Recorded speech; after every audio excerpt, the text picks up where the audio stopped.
How's it going, you guys? Welcome to Avengers Twilight. This is a new story that released earlier this year. I don't know too much about it. So the plot is in a gleaming new world of prosperity. Captain America is no more, but Steve Rogers still exists, floating through an America where freedom is an illusion, where the Avengers are strangers and his friends are long dead. But is the dream? How do you assemble Avengers in a world that doesn't want them? And here's a look at the alternate covers.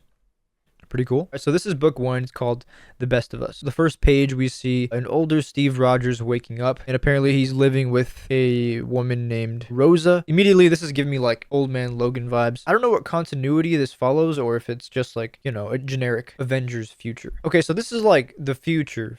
Got all these holograms and stuff. Very wacky. You can see a fan recognizes him. I don't know how you would recognize that that's Steve Rogers. And then this older guy approaches him, and Steve refers to him as Luke. I don't know if this is Luke Cage, Power Man, or if it's just another old guy named Luke. Oh, so they're meeting Daredevil in the park, an old Matt Murdock. And we're already starting to get some backstory. Apparently it's H-Day. I guess we're going to have to wait to see what that actually means. Matt, how's it going? Horrible, Steve. Overrun with cases. That damned Watcher Act is turning every kid with an old camera phone into a criminal. What does that mean? Not to mention those terror curfews. Immediately it seems like this is a future that's kind of very Big Brother. It's being watched over. There's a lot of oversight, which is a pretty good premise for, you know, an older Captain America story. They mentioned here that Matt Murdock reopened his lawyer practicing, and he says, yeah, well, somebody's got to do something. And then Steve right here mentions that he actually tried to run for office. I think he tried to run for senator, because there was a poster in the beginning that he ran for something. I guess he didn't get chosen by the people. And yeah, literally there is a big camera watching over them as they're talking right here. Okay, so Steve Rogers is cooking up some stuffs, talking with his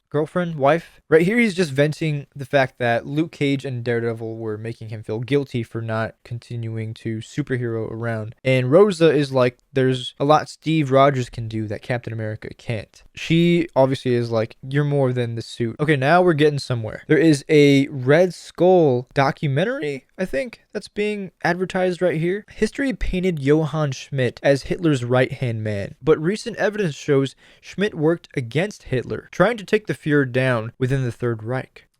What? Sacrificing his own face, his family, his reputation for decades after. Yeah, that's why he tried to kill Captain America countless times. Join us this week as we explore the history of the man known as the Red Skull, and the men who came after, further twisting his story. It's funny, this seems like something that would probably happen today. And obviously, Steve is not happy about this. Nobody cares about the truth anymore. I wonder what happened to these past Avengers, if any of them are still alive or what. Oh, okay, so we have a new Avengers team. Right here, we see Captain America, Thor, and Iron Man. I wonder if this Thor is the same Thor, because, you know, he's pretty much immortal. And this Captain America already, I can tell, looks like a douche. Now we're in some Stark Tech room. You could be thanked for a lot more if you just agreed to be Iron Man. Is this Iron Man's son? Because he looks insane. Wait, they're going to take down Steve Rogers? Oh, talk down. Okay, that makes sense. I thought they were just going to kill Steve Rogers just because. Okay, now we're in a newsroom. I thought this Steve Rogers was kind of a recluse, but apparently not,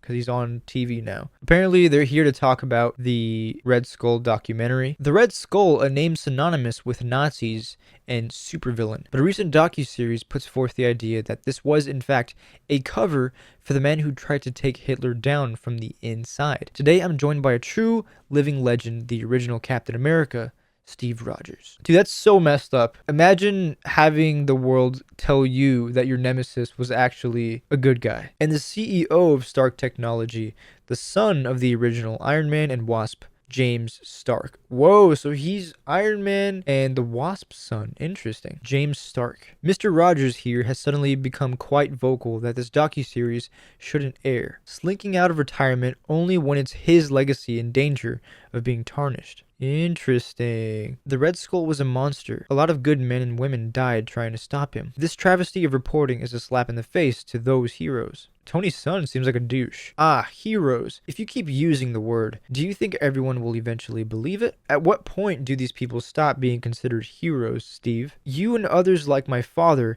painted the world as black and white, heroes and villains. But then you brought us H-Day, Hero Day, a national tragedy. What? What is H-Day? What the hell? A day of reckoning for the superhero community. Hundreds dead, Boston leveled. The day the world woke up and realized there is no line between vigilante heroes and media-dubbed villains. Unparalleled destruction by all. The death count fell mostly to Dr. Bruce Banner. He was a founding member of the Avengers. Was he not, Steve? I've said before it was Ultron. He enhanced the villains, took control of Banner. Ah yes, Ultron. The evil AI created by yet another Avenger, Dr. Hank Pym. Yeah, in the comics, Hank Pym is the one who creates Ultron, not Tony. How are we supposed to believe you about the Red Skull?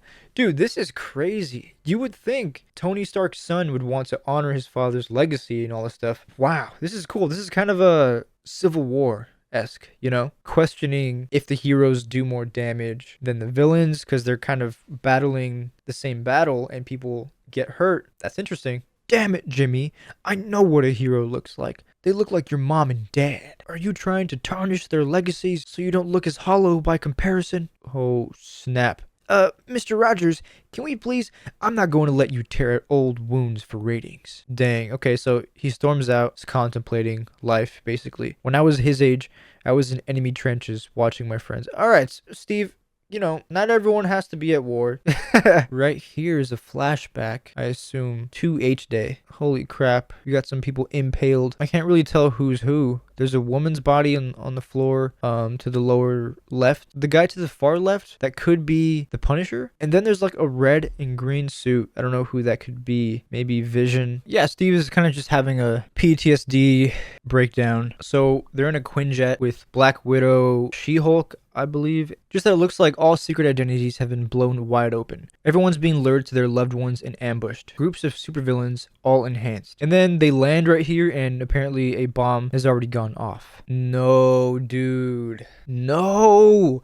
They got Spidey. So Peter Parker right here is impaled through the chest in this debris. He talks about how he saved Aunt May and he tells Steve to keep her safe. He's trying to tell Cap his secret identity and he can't even finish it. Steve's just like, you're Spider-Man. That's crazy, man. This world's Spider-Man is officially dead. And then he also tells Peter that you're the best of us. And that's something he's told Spider-Man before in the comics, that Spider-Man is the best of all the heroes. And then he's ambushed by these SHIELD agents, but it looks like they have Stark tech. Actually, it's just curfew time, so they're telling him to go indoors. And then we see some kids recording themselves just on skateboards. And apparently this is illegal. You can't record here. Or at least that's what it seems like. And I think that's the law that Matt Murdock was referring to earlier. And Steve tries to step in. He tells the guards, I think they've had enough. You can let them go. Right here, this is kind of a cool little, I assume it's a callback to the famous Civil War speech where he talks about when the world is telling you to move, you say, no, you move. And that's kind of what he's doing right here. They're about to use force on him and he ends up breaking one of their arms. And at this point, he doesn't have the super soldier serum anymore. He's just an old man. So he is able to get some damage in, but not before he gets beat on by the guards. The kids escape and yeah, old man Steve Rogers is just getting beaten by these SHIELD guards. I assume that's where they're from because they have that SHIELD badge. But then someone else comes in a cloak to beat on these guards. This person has a cloak with a D logo. I don't know what that could mean yet. I assume this is like some kind of a rebellion faction. And right here, they take Steve. All right, so now we're back with James Stark. He's at some kind of tech facility. I'm curious if he's going to be the villain of this story because that could be an interesting dynamic. But it also would be cool to kind of see him maybe reluctantly take up being Iron Man and ends up being good at it. He's walking through this hallway with a bunch of experiments and stuff. And we can see the Venom symbiote is contained here. So maybe that plays a part in the future of the story. Or it could, you know, just be like a cool little reference. All right, now he's approaching some very top secret area. He says, this is family business. And we have Tony Stark in a Bacta tank, basically. He has no body. It's basically just his head tied to like Stark tech. Holy crap.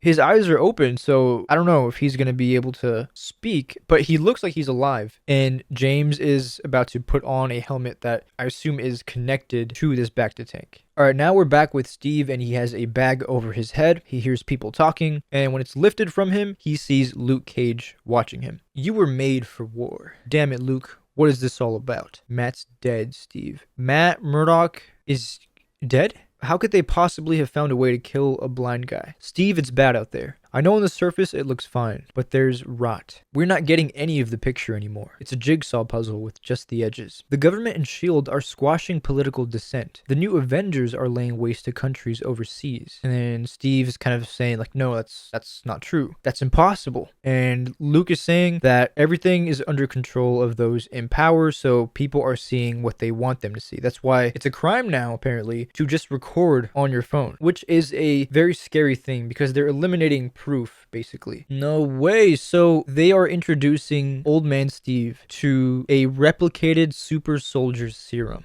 He can't believe it, and I can't believe it. I don't expect you to be part of our group of defenders here, working from the shadows. You're Captain effing America.